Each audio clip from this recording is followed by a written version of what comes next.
How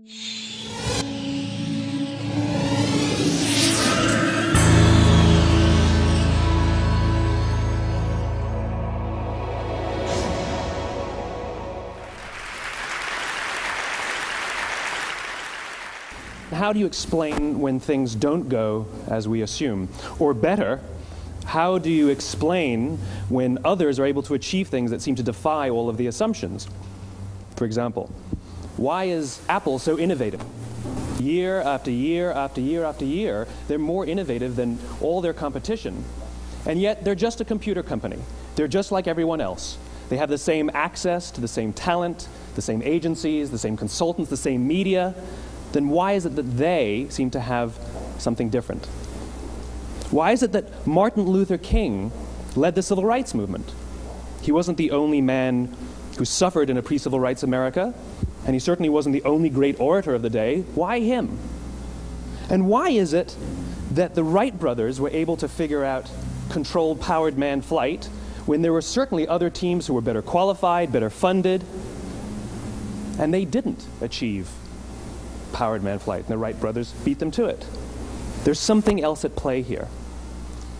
About 3.5 years ago, I made a discovery, and this discovery profoundly changed my view on how I thought the world worked, and it even profoundly changed the way in which I operate in it. As it turns out, there's a pattern. As it turns out, all the great and inspiring leaders and organizations in the world, whether it's Apple or Martin Luther King or the Wright brothers, they all think, act, and communicate the exact same way, and it's the complete opposite to everyone else. All I did was codify it. And it's probably the world's simplest idea. I call it the golden circle.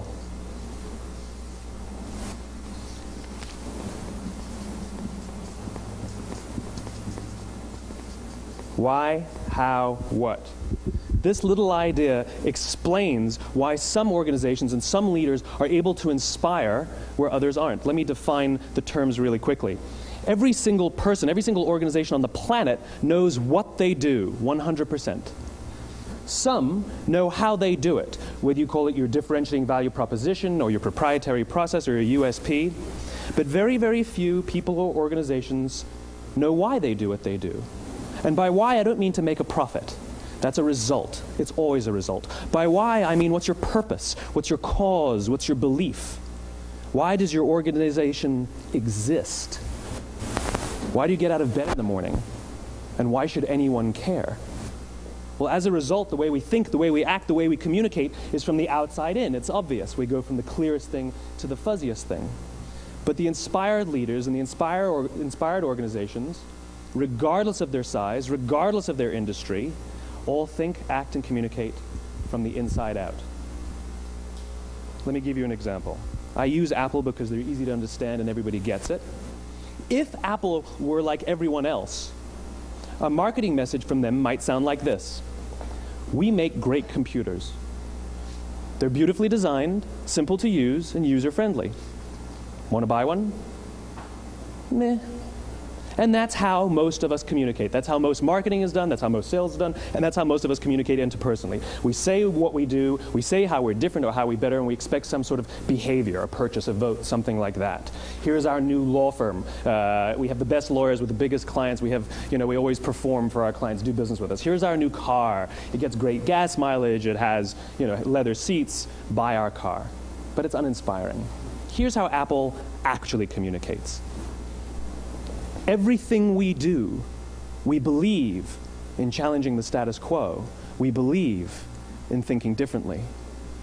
The way we challenge the status quo is by making our products beautifully designed, simple to use, and user-friendly. We just happen to make great computers. Want to buy one? Totally different, right? You're ready to buy a computer from me. All I did was reverse the order of the information. What it proves to us is that people don't buy what you do, people buy why you do it. People don't buy what you do, they buy why you do it. This explains why every single person in this room is perfectly comfortable buying a computer from Apple. But we're also perfectly comfortable buying an MP3 player from Apple, or a phone from Apple, or a DVR from Apple. But as I said before, Apple's just a computer company. There's nothing that distinguishes them structurally from any of their competitors. Their competitors are all equally qualified to make all of these products. In fact, they tried. A few years ago, Gateway came out with flat-screen TVs. They're eminently qualified to make flat-screen TVs. They've been making flat-screen monitors for years. Nobody bought one. And Dell came out with MP3 players and PDAs. And they make great quality products, and they can make perfectly well-designed products, and nobody bought one. In fact, talking about it now, we can't even imagine buying an MP3 player from Dell. Why would you buy an MP3 player from a computer company? But we do it every day. People don't buy what you do, they buy why you do it. The goal is not to do business with everybody who needs what you have. The goal is to do business with people who believe what you believe. Here's the best part. None of what I'm telling you is my opinion. It's all grounded in the tenets of biology, not psychology, biology. If you look at a cross-section of the human brain, looking from the top down, what you see is the human brain is actually broken into three major components that correlate perfectly with the golden circle. Our newest brain, our Homo sapien brain, our neocortex, corresponds with the what level. The neocortex is responsible for all of our rational and analytical thought and language. The middle two sections make up our limbic brains, and our limbic brains are responsible for all of our feelings, like trust and loyalty. It's also responsible for all human behavior, all decision-making, and it has no capacity for language. In other words, when we communicate from the outside in, yes, people can understand vast amounts of complicated information like features and benefits and facts and figures. It just doesn't drive behavior. When we communicate from the inside out, we're talking directly to the part of the brain that controls behavior, and then we allow people to rationalize it with the tangible things we say and do. This is where gut decisions come from. You know, sometimes you can give somebody all the facts and figures, and they say, I know what all the facts and details say, but it just doesn't feel right. Why would we use that verb? It doesn't feel right. Because the part of the brain that controls decision-making doesn't control language. And the best we can muster up is, I don't know, it just doesn't feel right. Or sometimes you say you're leading with your heart or you're leading with your soul. Well, I hate to break it to you, those aren't other body parts controlling your behavior. It's all happening here in your limbic brain, the part of the brain that controls decision-making and not language. But if you don't know why you do what you do, and people respond to why you do what you do, then how will you ever get people to vote for you or buy something from you, or more importantly, be loyal and want to be a part of what it is that you do? Again, the goal is not just to sell people who need what you have. The goal is to sell to people who believe what you believe. The goal is not just to hire people who need a job. It's to hire people who believe what you believe. I always say that, you know, there's, if you hire people just because they can do a job, they'll work for your money. But if you hire people who believe what you believe, they work for you with blood and sweat and tears. And nowhere else is there a better example of this than with the Wright brothers. Most people don't know about Samuel Pierpont Langley. And back in the early 20th century, the pursuit of powered man flight was like the dot-com of the day. Everybody was trying it. And Samuel Pierpont Langley had what we assume to be the recipe for success. I mean, even now, you ask people, why did your product or why did your company fail? And people always give you the same permutation of the same three things. Undercapitalized, the wrong people, bad market conditions. It's always the same three things. So let's explore that. Samuel Pierpont Langley was given $50,000 by the War Department to figure out this flying machine. Money was no problem. He held a seat at Harvard and worked at the Smithsonian and was extremely well connected. He knew all the big minds of the day. He hired the best minds money could find, and the market conditions were fantastic. The New York Times followed him around everywhere, and everyone was rooting for Langley. And how come we've never heard of Samuel Pierpont Langley? A few hundred miles away in Dayton, Ohio, Orville and Wilbur Wright. They had none of what we consider to be the recipe for success. They had no money. They paid for their dream with the proceeds from their bicycle shop. Not a single person on the Wright brothers' team had a college education, not even Orville or Wilbur. And the New York Times followed them around nowhere. The difference was Orville and Wilbur were driven by a cause, by a purpose, by a belief. They believed that if they could figure out this flying machine, it'll change the course of the world. Samuel Pierpont Langley was different. He wanted to be rich, and he wanted to be famous. He was in pursuit of the result. He was in pursuit of the riches. And lo and behold, look what happened. The people who believed in the Wright brothers' dream worked with them with blood and sweat and tears. The others just worked for the paycheck.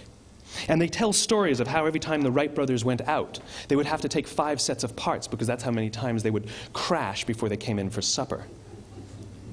And eventually, on December 17th, 1903, the Wright brothers took flight. And no one was there to even experience it. We found out about it a few days later. And further proof that Langley was motivated by the wrong thing, the day the Wright brothers took flight, he quit. He could have said, "That's an amazing discovery, guys, and I will improve upon your technology." But he didn't.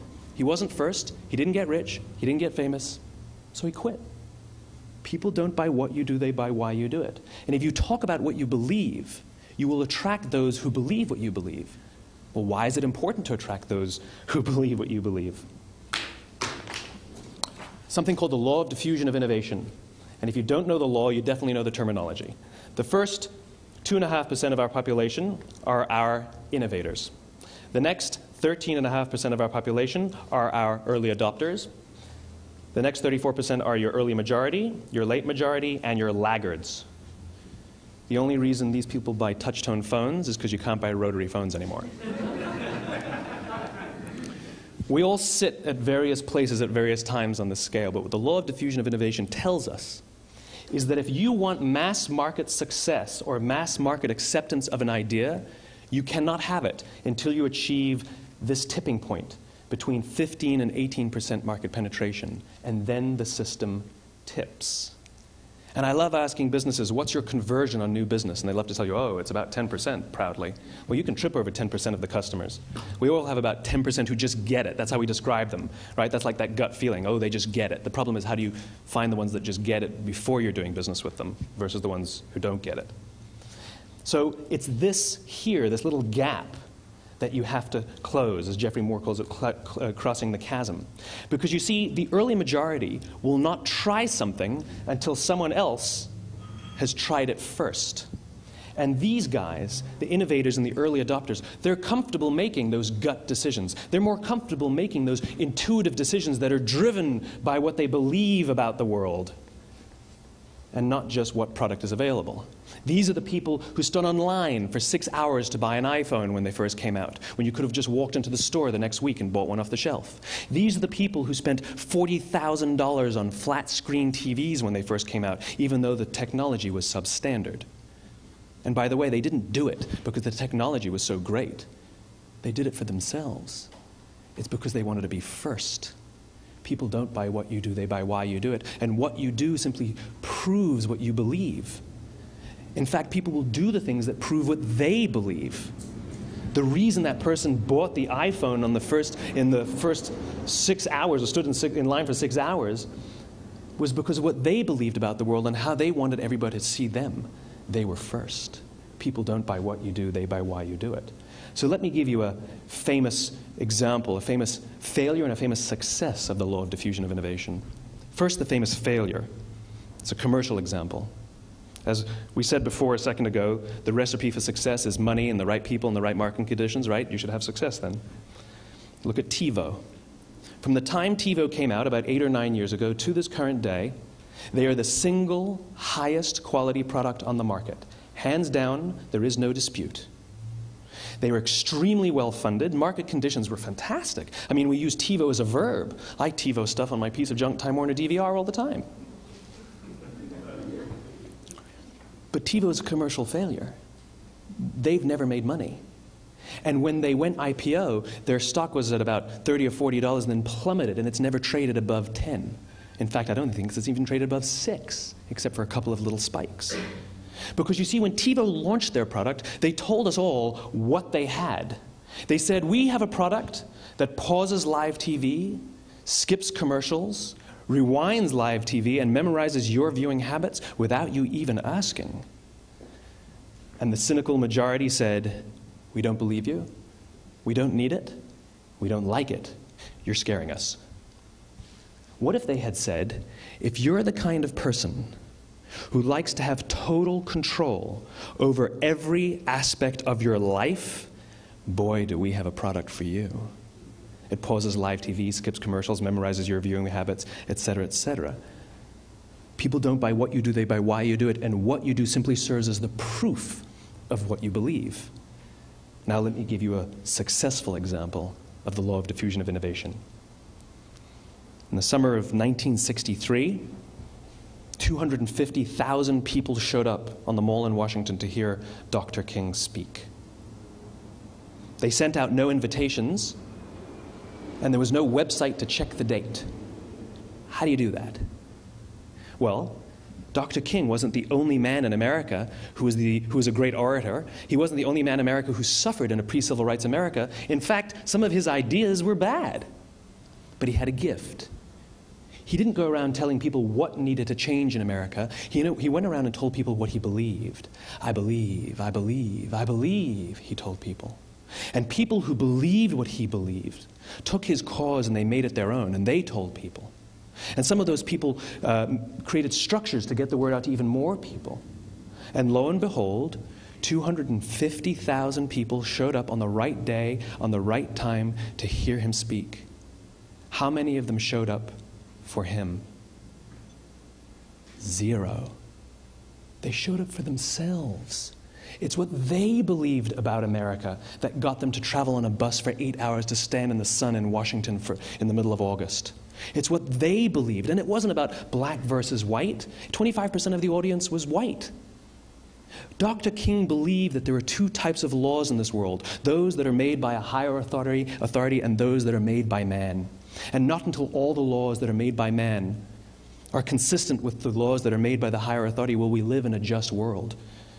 It just so happens that the civil rights movement was the perfect thing to help him bring his cause to life. We followed him not for him, but for ourselves. And by the way, he gave the I have a dream speech, not the I have a plan speech. Listen to politicians now with their comprehensive 12-point plans. They're not inspiring anybody. Because there are leaders and there are those who lead. Leaders hold a position of power or authority, but those who lead inspire us. Whether they're individuals or organizations, we follow those who lead not because we have to, but because we want to. We follow those who lead not for them, but for ourselves. And it's those who start with why that have the ability to inspire those around them or find others who inspire them. Thank you very much.